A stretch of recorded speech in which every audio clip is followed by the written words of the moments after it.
प्रिय विद्यार्थियों, आप सभी का हार्दिक स्वागत है आपके अपने चैनल द साइंस गुरु में। मैं संजय कुमार पुनः आपके बीच उपस्थित हूँ एक बहुत ही उपयोगी और महत्वपूर्ण टॉपिक को लेकर के।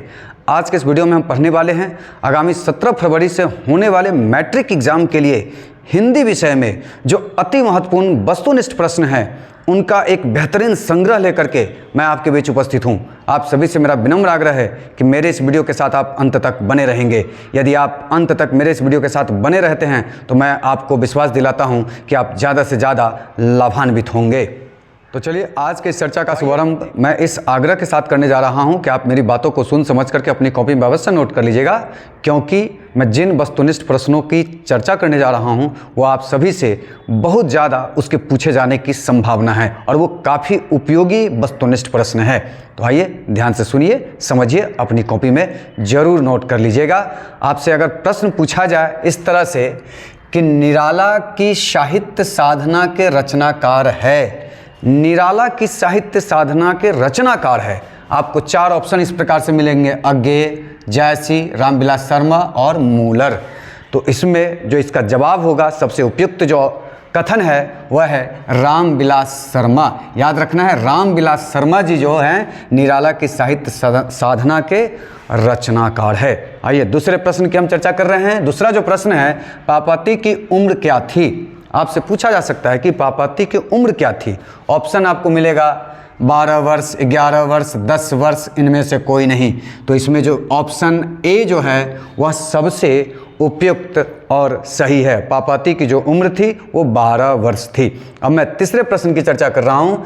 नगर कहानी किस भाषा में अनुदित है? नगर कहानी किस भाषा में अनुदित है? आपसे ऑप्शन मिलेगा आपको गुजराती, तमिल, कन्नड़ और उड़िया। तो आपका जो जवाब होगा तमिल, वो तमिल भाषा में अनुदित वो रचना है। ध्यान से सुनेंगे, नगर जो है वो तमिल भाषा में अनुदित रचना है। आगे है, शेक्सपियर किस भाषा के कवि हैं? ऐसे पूछे जा सकते हैं कि शेक्सपियर किस भाषा के कवि हैं।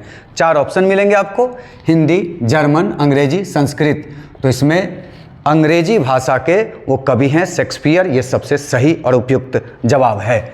आगे जो प्रश्न है, रसूलन बाई थी, रसूलन बाई थी अर्थात वो क्या थी? आपसे ऑप्शन मिलेगा आपको कि वो कवित्री थी, कथावाचिका थी, गायिका थी, नर्तकी थी। तो वो एक गायिका थी, रसूलन बाई गायिका थी। ध्यान से सुनेंगे। आगे जो प्रश्न है, माँ कहानी किस लेखक द्वारा रचित है? माँ कहानी किस लेखक के द्वारा वो रचित है या उसकी रचना किस लेखक के द्वारा की गई है? आपको ऑप्शन मिलेंगे इस प्रकार से: ईश्वर पेटलीकर, सुजाता, श्रीनिवास, सातकोरी होता। तो इसमें ईश्वर पेटलीकर जो है वह इसका सही जवाब है। अगला जो प्रश्न है उसे ध्यान से सुनेंगे। मंगू की माँ की कितनी संतानें थी? मंगू की माँ की कितनी संतानें थी? इसका ऑप्शन आपको मिलेगा 5, 4, 3, 2। तो मंगू की माँ की कुल 4 संतानें थी। मंगू की माँ की कुल 4 संतानें थी। उसके आगे जो प्रश्न है इस प्रकार से पूछा जा सकता है आपसे कि मछली के लिए मसाला कौन पीस रही थी? मछली के लिए मसाला कौन पीस रही थी? ऑप्शन मिलेगा आपको नानी, दादी, दीदी, माँ। तो इसमें जो सही जवाब होगा, माँ जो है वो मछली के लिए मसाला पीस रही थी। उसके आगे का जो प्रश्न है ये पूछा जा सकता है कि बिस्मिल्ला खां के बचपन का नाम था। बिस्मिल्ला खां के बचपन का नाम था। तो इसमें ऑप्शन आपको मिलेगा शमशुद्दीन, अमीरुद्दीन, नसीरुद्दीन और इनमें से सभी। तो आपसे पूछा गया है कि बिस्मिल्ला खां साहब के बचपन का नाम। तो इसमें जो ऑप्शन दिए गए हैं इसमें सबसे उपयुक्त ऑप्शन जो है अमीरुद्दीन। तो बिस्मिल्ला खां साहब के बचपन का नाम अमीरुद्दीन था। उसके आगे जो प्रश्न है, सुजान रसखान किसकी रचना है? सुजान रसखान किसकी रचना है? आपको ऑप्शन मिलेंगे रसखान की, सुजान की, नासिर की, इनमें से किसी की नहीं।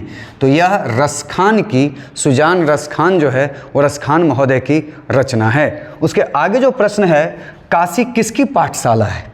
ऐसे प्रश्न हो सकते हैं कि काशी किसकी पाठशाला है, और आपको ऑप्शन के तौर पर मिलेगा नृत्य की पाठशाला है, वादन की पाठशाला है, संस्कृति की पाठशाला है, संगीत की पाठशाला है, तो सबसे सही जवाब जो है काशी जो है वो संस्कृति की पाठशाला है। उसके आगे जो प्रश्न है, बिस्मिल्लाह खां की शहनाई के साथ किस मुस्लिम पर्व का नाम जुड़ा है? मैं फिर से दोहरा दूं, बिस्मिल्लाह खां की शहनाई के साथ किस मुस्लिम पर्व का नाम जुड़ा है? बिस्मिल्लाह खां साहब की जो शहनाई है उसके साथ मुस्लिम पर्व का जो नाम जुड़ा है वो कौन सा पर्व है? आपको ऑप्शन मिलेगा मुहर्रम का, बकरीद का, मिलाद का, ईद का। तो इसमें जो सबसे सही जवाब है वो है मुहर्रम। मुहर्रम और शहनाई, ये बिस्मिल्लाह खां साहब की जो शहनाई है उसका जो रिश्ता है वो मुहर्रम से जुड़ा हुआ है। उसके आगे जो प्रश्न है वो आपसे पूछा जा सकता है कि गुरु नानक का जन्म किस ग्राम में हुआ था? गुरु नानक का जन्म किस ग्राम में हुआ था? आपको ऑप्शन मिलेंगे अमृतसर, तलवंडी, जालंधर, लुधियाना। तो इसमें जो सबसे सही जवाब है, गुरु नानक महोदय का जन्म लाहौर के तलवंडी में हुआ था। उसके आगे जो प्रश्न पूछा जा सकता है आपसे कि धरती कब तक घूमेगी कहानी का अनुवाद किस लेखक के द्वारा किया गया है? धरती कब तक घूमेगी जो कहानी है उसका अनुवाद किस लेखक के द्वारा किया गया है? तो इसका स्वयं सावरदैया महोदय ने अपनी रचना का अनुवाद राजस्थानी भाषा से हिंदी भाषा में सावरदैया ने इसका अनुवाद किया था। ऑप्शन अगर आपको मिलेगा सावरदैया, के जमुना, गोपाल दास नागर, इनमें से कोई नहीं। तो इसका जो जवाब होगा सावरदैया जो है वो धरती कब तक घूमेगी कहानी का अनुवाद उन्होंने स्वयं किया था। तो आइए शेष जो बचे हुए अन्य वस्तुनिष्ठ महत्वपूर्ण प्रश्न है हम उसकी चर्चा कर रहे हैं। इसे भी ध्यान से सुनिए, समझिए, अपनी कॉपी में अवश्य नोट करिएगा। आगे का जो प्रश्न है वो इस प्रकार से आपसे पूछा जा सकता है कि नरेन किस कहानी का पात्र है? नरेन किस कहानी का पात्र है? तो आपको इसमें ऑप्शन मिलेंगे 4, नगर का, मछली का, माँ और विष के दांत। तो इसमें जो सबसे सही उपयुक्त और जवाब है वह है मछली शीर्षक कहानी के प्रमुख पात्रों में से एक है नरेन। उसके आगे जो प्रश्न है कि पापाती बेहोश क्यों पड़ी हुई थी? पापाती बेहोश क्यों पड़ी हुई थी? आपको 4 ऑप्शन मिलेंगे, पेट दर्द के कारण, सिर दर्द के कारण, तेज बुखार के कारण, इनमें से कोई नहीं। तो आपका जो सही जवाब होगा वह है तेज बुखार के कारण पापाती जो है वो बेहोश पड़ी हुई थी। आगे जो प्रश्न है उसे भी ध्यान से सुनेंगे। किस नदी के बांध के नीचे लक्ष्मी का घर था? किस नदी के बांध के नीचे लक्ष्मी का घर था? 4 ऑप्शन आपको मिलेंगे, देवी नदी, यमुना नदी, गंगा नदी, सरस्वती नदी। और इसमें जो सबसे सही और उपयुक्त जवाब है आपका वह है देवी नदी, अर्थात देवी नदी के बांध के नीचे लक्ष्मी का घर था। उसके आगे जो प्रश्न है, लक्ष्मी के पति का क्या नाम था? लक्ष्मी के पति का क्या नाम था? आपको ऑप्शन मिलेंगे महेश, नरेन, लक्ष्मण, इनमें से कोई नहीं। तो लक्ष्मी के जो पति का जो नाम था वो लक्ष्मण था। और यहाँ पर आप देख रहे हैं ऑप्शन सी जो है सबसे सही और उपयुक्त जवाब है। आगे जो प्रश्न है उसे भी ध्यान से सुनेंगे। मगम्बा को किससे विवाद था? मगम्बा को किससे विवाद था? आपको 4 ऑप्शन मिलेंगे, बेटे से, बहू से, पोते से, सभी से। तो आप ध्यान से समझेंगे तो बी ऑप्शन जो है वो बहू से, मगम्बा को जो है बहू से विवाद था। आगे ध्यान से सुनेंगे जो प्रश्न है, मेघदूत का जर्मन में अनुवाद किसने किया? मेघदूत का जर्मन में अनुवाद किसने किया? 4 ऑप्शन अगर आपको मिलेंगे, रूसो ने, श्रीनिवास ने, सातकोरी होता ने और मैक्स मूलर ने। तो इसका जो ऑप्शन डी जो है वह सही है। मैक्स मूलर महोदय ने मेघदूत का वो जर्मन में अनुवाद किया था। उसके आगे जो प्रश्न है, दक्षिण अफ्रीका से गांधी जी भारत कब लौटे? दक्षिण अफ्रीका से गांधी जी भारत कब लौटे? आपको ऑप्शन मिलेगा 1915 में, 1914 में, 1918 में, 1947 में। तो ऑप्शन ए जो है 1915 वो सही जवाब है। 1915 में गांधी जी भारत लौटे थे दक्षिण अफ्रीका से। उसके आगे जो प्रश्न है, सातकोरी होता कथाकार है, अर्थात सातकोरी होता जो है वो किस भाषा के कथाकार है? ऑप्शन आपको मिलेंगे गुजराती भाषा के, उड़िया भाषा के, पंजाबी भाषा के और हिंदी भाषा के। तो इसका ऑप्शन जो बी है उड़िया भाषा के कवि थे, कथाकार थे। सातकोरी होता महोदय जो है उड़िया भाषा के कथाकार थे। उसके आगे जो प्रश्न है, मंगू की बड़ी बहन का नाम क्या था? मंगू जो थी उसकी बड़ी जो बहन थी उसका क्या नाम था?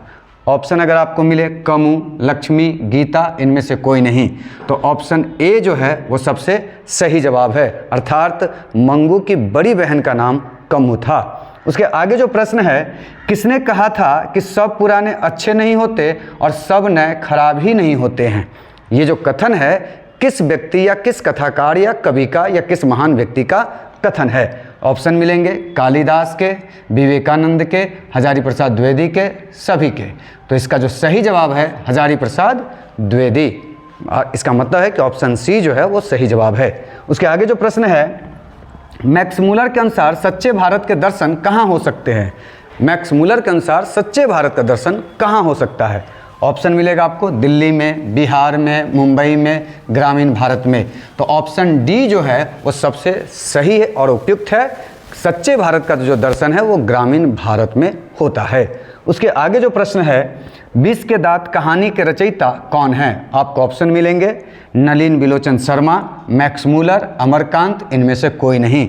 तो जो सबसे सही जवाब है नलिन बिलोचन शर्मा जी विष के दांत के वो कहानीकार है।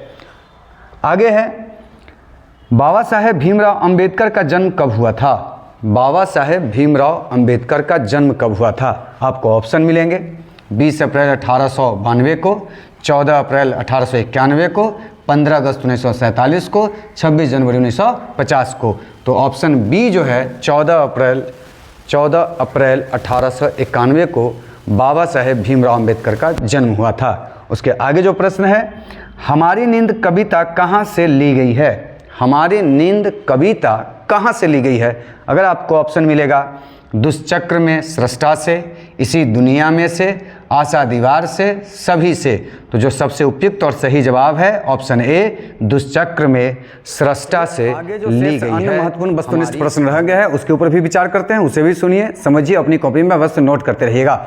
आपसे पूछा जा सकता है कि बहादुर का बाप कहाँ मारा गया था, अर्थात बहादुर के पिता की मृत्यु कहाँ हुई थी? ऑप्शन मिलेगा युद्ध में, चरवाही में, डकैती में, आतंकवादी घटना में। तो इसका जो सही जवाब होगा बहादुर के पिता की मृत्यु युद्ध में हुई थी। आगे जो प्रश्न है वो इस तरह से पूछा जा सकता है कि द्विवेदी से किसने पूछा था कि नाखून क्यों बढ़ते हैं? द्विवेदी जी से अर्थात लेखक महोदय से किसने पूछा कि नाखून क्यों बढ़ते हैं? तो आपको जो ऑप्शन मिलेंगे इस प्रकार से होंगे, लड़का ने, लड़की ने, पत्नी ने, सभी ने। तो इसका जो सही जवाब है ऑप्शन बी जो है, उनकी लड़की ने पूछा था कि नाखून क्यों बढ़ते हैं। आगे जो प्रश्न है कि बहादुर से मार खाकर भैंस भागी भागी किसके पास चली आई? बहादुर से मार खा करके भैंस दौड़ती हुई किसके पास चली गई? तो अगर ऑप्शन मिले आपको कि बहन के पास, माँ के पास, चाची के पास, लेखक के पास, तो इसका जो सही जवाब होगा ऑप्शन बी जो है वो माँ के पास। बहादुर से मार खा करके उसकी भैंस दौड़ती हुई उसकी माँ के पास चली गई। आगे जो प्रश्न है इस प्रकार से, अमरकांत लिखित कहानी का नाम है, अर्थात कुछ कहानियों के नाम दिए गए होंगे और उसमें से पूछा जाएगा कि ये अमरकांत लिखित कहानी इनमें से कौन है। तो आप देख पा रहे हैं जो ऑप्शन है ठेस, ईदगाह, मछली, बहादुर। तो इसका जो सही जवाब है बहादुर जो है वो लिखे गए हैं अमरकांत जी के द्वारा।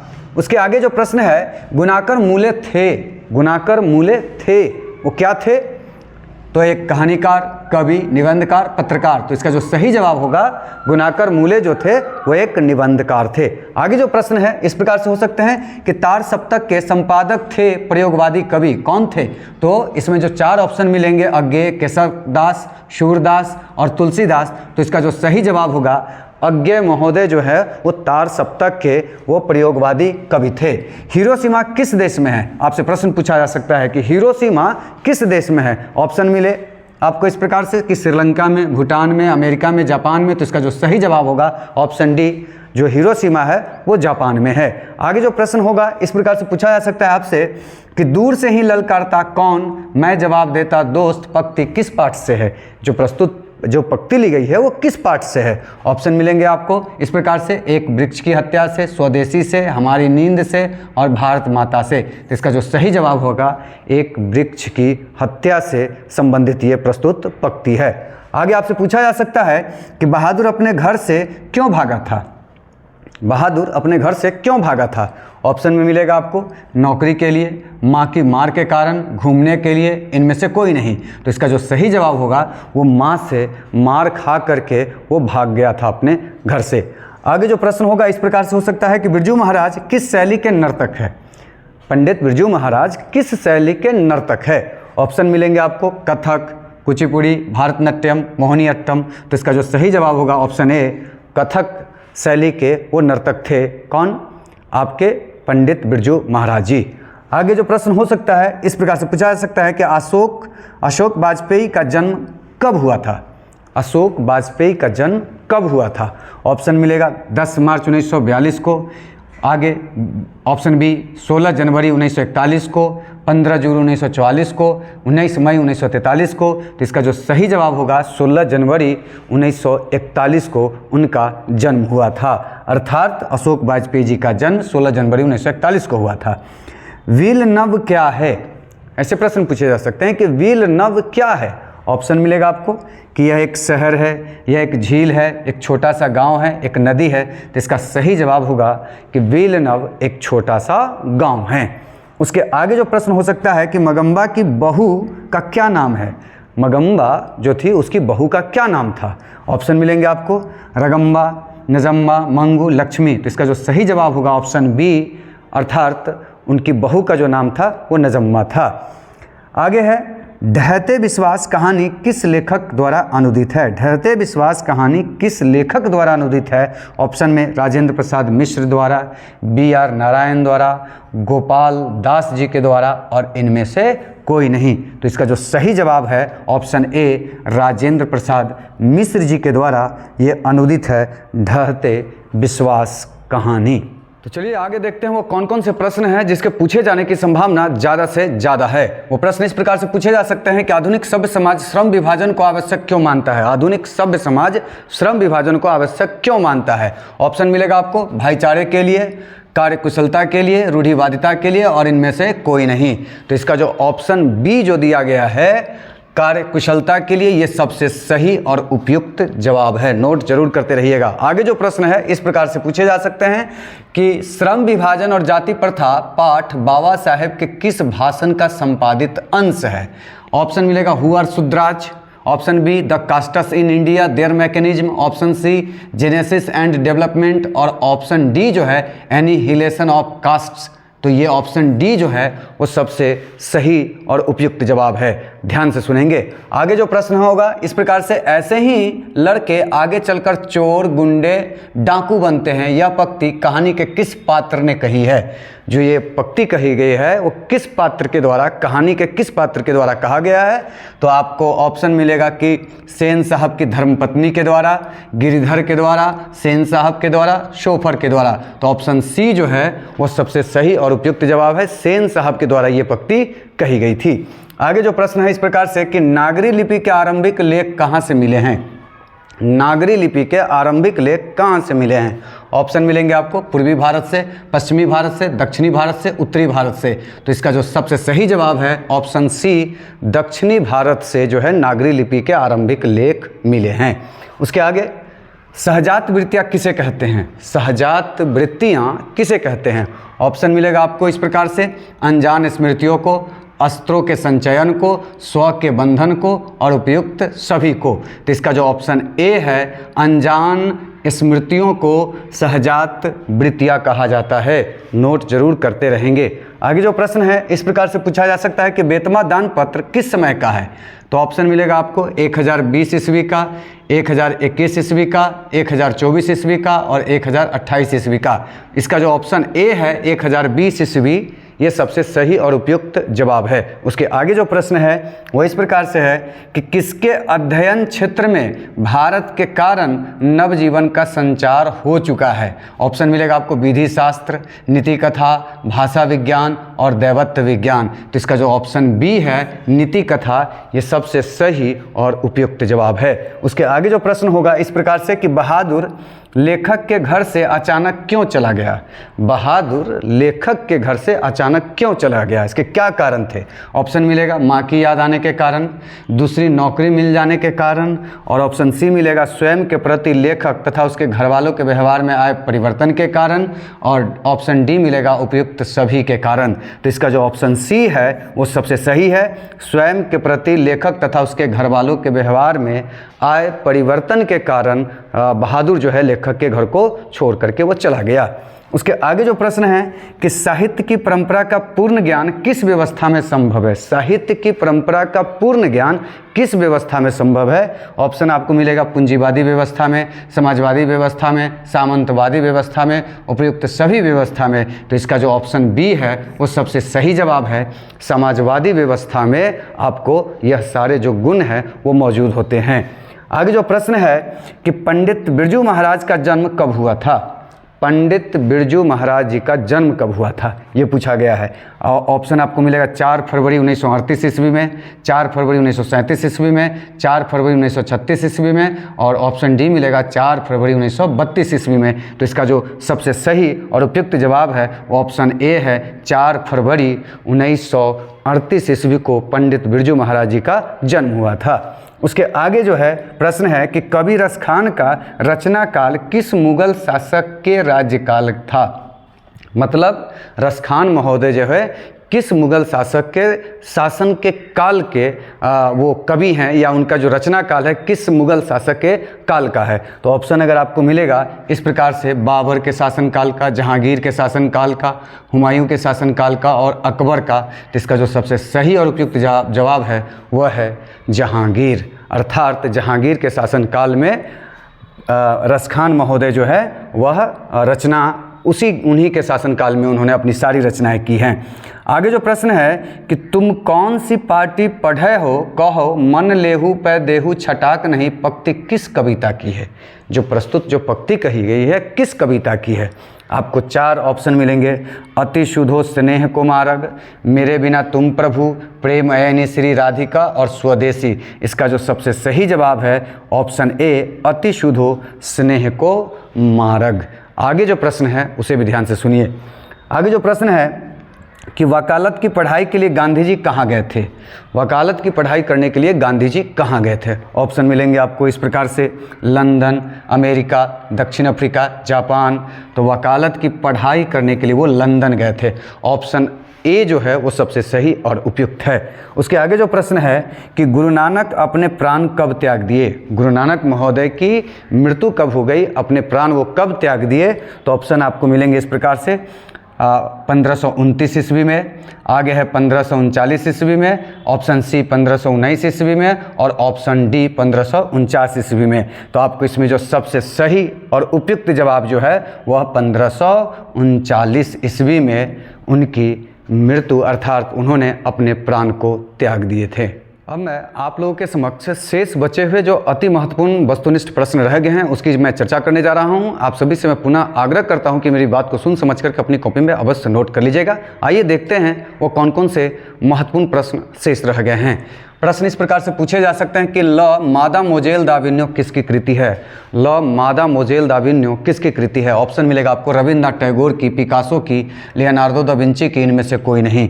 तो पिकासो जो है इसका सबसे सही और उपयुक्त जवाब है, अर्थात ऑप्शन बी जो है वो सही है। ल मादामोजेल दाविन्यो पिकासो महोदय के द्वारा लिखी गई है। उसके आगे जो प्रश्न है इस प्रकार से पूछा जा सकता है कि ला शत्रुज का धार्मिक उपयोग कब से कब तक होता रहा? ला शत्रुज का धार्मिक उपयोग कब से कब तक होता रहा? ऑप्शन मिलेगा आपको 11वीं सदी से फ्रेंच क्रांति तक, 12वीं सदी से फ्रेंच क्रांति तक, 14वीं सदी से फ्रेंच क्रांति तक और 13वीं सदी से फ्रेंच क्रांति तक। तो इसका जो ऑप्शन सी है वो सबसे सही जवाब है, अर्थात 14वीं सदी से फ्रेंच क्रांति तक ला शत्रुज का धार्मिक उपयोग होता रहा। उसके आगे जो प्रश्न है कि मिट्टी की अबोध मूर्तें कौन है? मिट्टी की अबोध मूर्तें कौन है? ऑप्शन में आपको मिलेगा इस प्रकार से, जनता, मंत्री, नेता, कोई नहीं। तो इसका जो सही जवाब है जनता को मिट्टी की अबोध मूर्तें कही गई है। उसके आगे जो प्रश्न है कि मछली कहानी में किस वर्ग का चित्रण है? मछली कहानी में किस वर्ग का चित्रण है? ऑप्शन आपको इस तरह से मिलेगा, निम्न वर्गीय परिवार की, निम्न मध्य वर्गीय परिवार की, उच्च वर्गीय परिवार की और मध्य वर्गीय परिवार की। इन ऑप्शनों में जो सबसे सही और उचित जो जवाब होगा आपका वो ऑप्शन बी है, निम्न मध्य वर्गीय परिवार। उसके आगे है, महात्मा गांधी के अनुसार उदात्त और बढ़िया शिक्षा क्या है। महात्मा गांधी के अनुसार उदात्त और बढ़िया शिक्षा क्या है। आपको जो ऑप्शन मिलेगा, अहिंसक प्रतिरोध, साक्षरता, यांत्रिक शिक्षा, आध्यात्मिक शिक्षा। तो इसमें जो सबसे सही जवाब है ऑप्शन ए, अहिंसक प्रतिरोध जो है सबसे बढ़िया और उदात्त शिक्षा है महात्मा गांधी जी के अनुसार। उसके आगे जो प्रश्न है, वाणी कब विष के समान हो जाती है। वाणी कब विष के समान हो जाती है। आपको ऑप्शन मिलेगा, ज्ञान के बिना, राम नाम के बिना, तीर्थ यात्रा के बिना, इनमें से कोई नहीं। तो इसका ऑप्शन बी जो है सबसे सही है, राम नाम के बिना जो होता है मनुष्य की जो वाणी है वो विष के समान हो जाती है। उसके आगे जो प्रश्न है, कवि ने पर्जन्य किसे कहा है। कवि ने पर्जन्य किसे कहा है। पर्जन्य अर्थात बादल किसे कहा है। तो यहाँ पर कृष्ण को, सुजान को, हवा को, बादल को, तो बादल को ही कवि ने क्या कहा है, पर्जन्य कहा है। तो ऑप्शन डी जो है वो सबसे सही और उपयुक्त जवाब है। उसके आगे जो प्रश्न है वो इस प्रकार से है कि प्रेम घन अपना आदर्श किसे मानते थे। प्रेम घन अपना आदर्श किसे मानते थे। ऐसे पूछे जा सकते हैं, महात्मा गांधी को, भारतेंदु हरिश्चंद्र को, विवेकानंद को, रविन्द्रनाथ टैगोर को। तो इसका ऑप्शन बी जो है सबसे सही है, भारतेंदु हरिश्चंद्र जी को वो अपना आदर्श मानते थे। उसके आगे जो प्रश्न है कि भारत माता के श्रेष्ठ मुख की तुलना कवि ने किससे की है। भारत माता के श्रेष्ठ मुख की तुलना कवि ने किसके मुख से की है या किससे की है। तो इसका जवाब होगा जो इन ऑप्शनों में सबसे उपयुक्त जो है, देखिए सबसे पहला है छाया युक्त चंद्र से, कंचन से, सूर्य से, पुष्प से। तो ऑप्शन ए जो है वो सबसे सही और उपयुक्त है, छाया युक्त चंद्र से भारत माँ के मुख की तुलना कवि ने की है। उसके आगे जो प्रश्न है, एक वृक्ष की हत्या कविता किस काव्य संग्रह से संकलित है। एक वृक्ष की हत्या कविता किस काव्य संग्रह से संकलित है। ऑप्शन आपको मिलेगा दीप शिखा से, इन दिनों से, चिंता से और ग्राम्या से। तो इसमें जो ऑप्शन बी जो है सबसे सही है, इन दिनों से वह संकलित किया गया है प्रस्तुत कविता। उसके आगे जो है प्रश्न इस प्रकार से हो सकता है कि लौट कर आऊँगा फिर कविता किस कवि द्वारा भाषांतरित है। मतलब उसका किस कवि द्वारा उसको उसका भाषा का अनुवाद किया गया है, दूसरी भाषा में उसको अनुवादित किया गया है। तो ये आपका जीवनानंद दास हैं, विनोद शुक्ल हैं, प्रयाग शुक्ल है, कुंवर नारायण हैं। तो ऑप्शन सी जो है सबसे सही जवाब है इसका कि लौट कर आऊँगा फिर कविता जो है प्रयाग शुक्ल के द्वारा भाषांतरित किया गया है। उसके आगे जो चंद शेष और जो प्रश्न बच गए हैं ध्यान से सुनिएगा, बने रहिएगा मेरे वीडियो के साथ अंत तक। आगे जो प्रश्न है कि मेरे बिना तुम प्रभु किसे भाषा से अनुदित है। लिखा गया है कि मेरे बिना तुम प्रभु किस भाषा से अनुदित है। किस भाषा से अनुदित है अर्थात किस भाषा से उसको अनुवादित किया गया है। तो इसमें जो ऑप्शन ए है अंग्रेजी, रूसी, फ्रांसीसी, जर्मन। तो ऑप्शन डी जो है जर्मन भाषा से वो अनुदित है। आगे जो प्रश्न है इस प्रकार से है कि दही वाली मगम्बा कहानी किस लेखक द्वारा रचित है। दही वाली मगम्बा कहानी किस लेखक के द्वारा रचित है। ऑप्शन आपको मिलेगा श्रीनिवास के द्वारा, सातकोरी होता द्वारा, सुजाता द्वारा, इनमें से कोई नहीं। तो ऑप्शन ए जो है सबसे सही है, श्रीनिवास जी के द्वारा दही वाली मगम्बा कहानी वह रचित है। उसके आगे जो प्रश्न है, गरीब बस्तियों में क्या हुआ। गरीब बस्तियों में क्या हुआ। ऑप्शन मिलेगा आपको, ऑप्शन ए धमाके से देवी जागरण, दंगे आगजनी बमबारी, कई शिशु पैदा हुए, इनमें से कोई नहीं। तो इसका सबसे सही और उपयुक्त जवाब ऑप्शन ए होगा, धमाके से देवी जागरण गरीब बस्तियों में हुआ। उसके आगे है सृष्टि की विकास कथा का प्रथमाक्षर क्या है। सृष्टि की विकास कथा का प्रथमाक्षर क्या है, ऐसे प्रश्न पूछे जाए और ऑप्शन आपको यह मिलेगा कि सफलता पर उमड़ा उत्साह, विफलता पर छलके आंसू, सफलता की मुस्कान और विफलता पर उत्पन्न क्रोध। तो इसका जो सबसे सही और उपयुक्त जवाब है ऑप्शन बी, विफलता पर छलके आंसू जो है यह सृष्टि के विकास का प्रथमाक्षर है। आगे है हिरोशिमा कविता किसका चित्रण करती है। हिरोशिमा कविता जो है वो किसका चित्रण करती है। अगर ये प्रश्न पूछे जाए और इसमें आपको इस तरह से ऑप्शन मिलेंगे, आधुनिक सभ्यता की दुर्दांत मानवीय विभीषिका की, उसके आगे है प्राचीन सभ्यता की खुशहाली की, आधुनिक सभ्यता के विकास की और प्राचीन सभ्यता के मानवीय विभीषिका की। तो इसमें जो सबसे सही और उपयुक्त जवाब है आधुनिक सभ्यता की दुर्दांत मानवीय विभीषिका की। मैं उम्मीद करता हूँ कि आप मेरे द्वारा बताए गए सारे प्रश्नों को भली भांति समझ करके अपने कॉपी में नोट कर लिए होइएगा। और यह जो वीडियो है बेशक लंबा हो गया है, लेकिन आपके परीक्षा के दृष्टिकोण से काफ़ी उपयोगी और महत्वपूर्ण है। मैं जाते जाते आप सभी से मैं आग्रह करता हूं कि इसे ज़रूर पढ़ लीजिएगा, याद कर लीजिएगा, क्योंकि इन प्रश्नों में से अन्य जो है आपके होने वाले जो मैट्रिक एग्ज़ाम हैं उसमें बड़ी संख्या में पूछे जाने की पूरी संभावना है। तो चलिए, अगर मेरा ये वीडियो आपको अच्छा लगा हो तो लाइक करिए, शेयर करिए अपने मित्रों के बीच में, और मेरे चैनल को जरूर सब्सक्राइब करिएगा। मैं पुनः यथाशीघ्र इसी तरह के परीक्षा उपयोगी तथ्यों को लेकर के मैं पुनः आपके बीच उपस्थित होऊंगा। तब तक के लिए शुभ विदा, धन्यवाद।